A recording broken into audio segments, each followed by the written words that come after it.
I'm here to train the intellectuals, the spiritual, the people that value wisdom and knowledge. I want to give them an edge. Even if it is just to get fit, to be healthier, I'll make custom videos for you. No problem on fitness. When it comes to the martial arts, I'm seeking for the people that are intellects, that value education. Alright?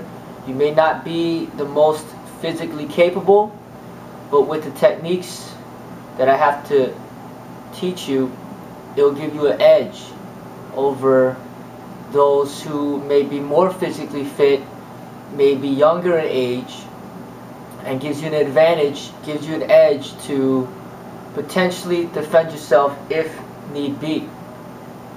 I'm not a large person myself. I've always been smaller compared to the average person. I'm only 5'5". I only weigh 145 pounds or even less sometimes.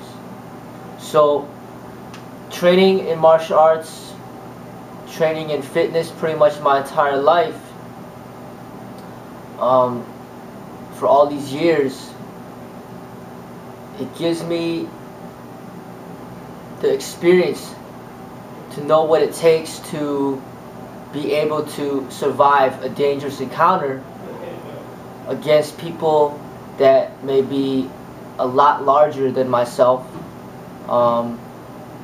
possibly stronger, and maybe even, more athletic. If you follow the scientific principles of what I have to teach, it'll give you an edge. So there is truth to the saying that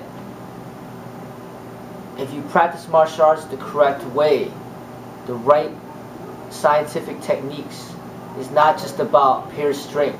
It's not just about athletic ability. There's scientific technique behind, there's science behind the techniques that make it effective. And even if you're not the most athletically gifted, you can survive a dangerous encounter if you apply the techniques in the correct way. Okay? Yes, athleticism will definitely improve what you do. And I always have been promoting the intellects to become athletic in order to give their techniques that extra edge. But those who are intelligent, those who are wise, typically, for the most case, don't have that desire and that motivation to train physically hard, as physically hard as some of these athletes. Because they value education, because they value things that are beyond the physical, such as spirituality and meditation, they will not have as much time as just the athlete has to just work in the body. Those who are intelligent may be studying for exams.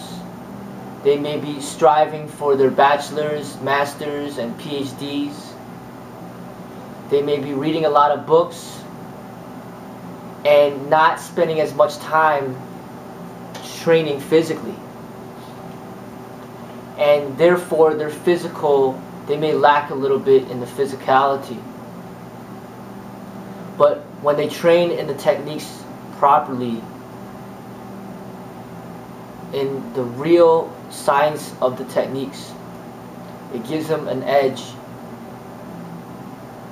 But if everybody learns these techniques, the athletes learn the techniques and the intelligent learn the techniques, then the athletes will have the edge because they have athletic ability. But if the intelligent learn these scientific techniques and the athletes do not learn these scientific techniques, the intelligent will have the edge. Okay, so therefore, it's important as a Sifu to know who to teach and who not to teach. You want to teach the people that strive for intellect, that wish to be intelligent, that wish to be wise. Because those are the people that will use the techniques for the good. So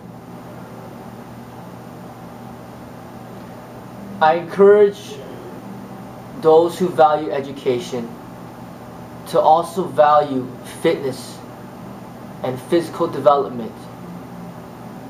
At the very least, you may see no reason into training how to fight because you feel that you're a peaceful person. But at the same time, you still need to maintain your health and well-being. I've seen in many cases, I've even trained people who are doctors or professionals, but physically they are very unfit, very unhealthy. Now, if you are in the field of medicine and you are helping people, helping to cure people, helping people to live longer, then why are you yourself on the verge of death due to your lack of maintaining and taking care of your own body?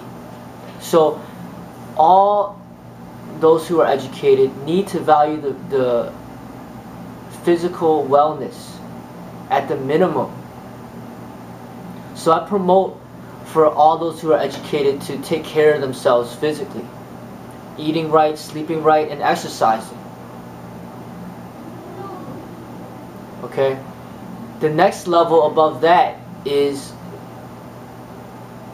maybe picking up an art like martial art and learning martial art as a way to spark your attention so then you can exercise while you train in something that could potentially save your life one day.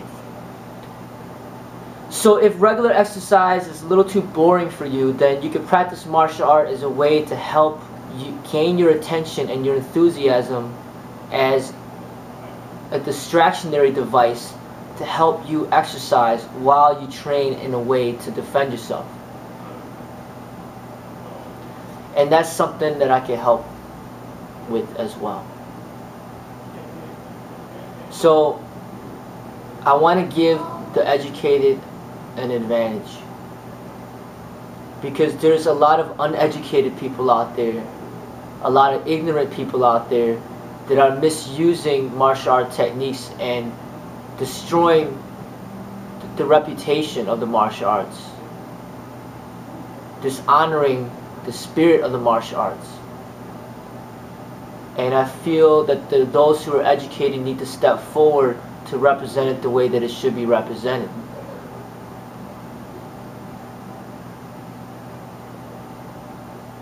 If you could be educated, if you could be intelligent, if you could be wise, you could be spiritual, you could be religious, and you practice martial arts, that's a good thing.